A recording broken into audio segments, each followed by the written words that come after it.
Iran decided to release most of the crew of a detained South Korean oil tanker, but the captain and the ship itself are still being held.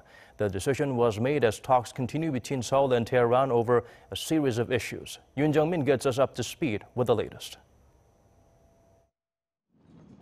Following a request by the South Korean government, Iran has decided to release 19 crew members of a South Korean vessel that has been detained by Iran for a month.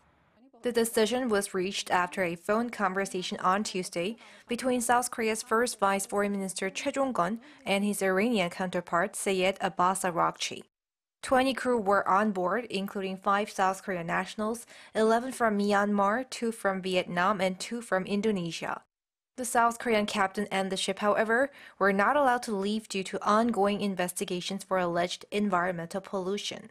In January, Iran's Islamic Revolution Guards Corps seized a South Korean oil tanker in the Strait of Hormuz, citing environmental pollution, a claim for which it has provided no evidence. Seoul's Vice Foreign Minister urged Iranian authorities to make efforts for a prompt release of the captain and the vessel. The two sides have also agreed to continue dialogue with Tehran to resolve a series of issues, including Iran's frozen assets in South Korea. Choi says Seoul will do what it can on its own, while at the same time communicating with Washington on matters that the South Korean government cannot do unilaterally due to U.S. sanctions. Sources say it is likely that some of the frozen money is being used to pay Iran's UN contributions currently in arrears, as the two sides have nearly finalized talks. Experts say communication with Tehran has contributed to the early release.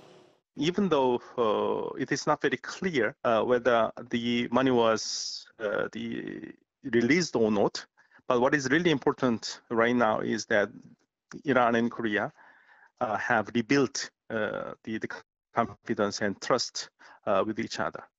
Iran insists the seizure was only because of the technical issue, not because of the frozen money, but it has publicly complained over its assets frozen in South Korea that are said to be worth around $7 billion.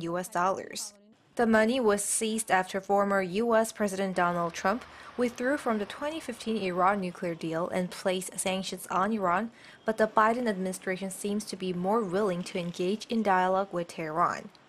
Sources in Seoul said they are currently discussing how to bring the crew members back home amid the COVID-19 pandemic. Yoon Jung-min, Arirang News.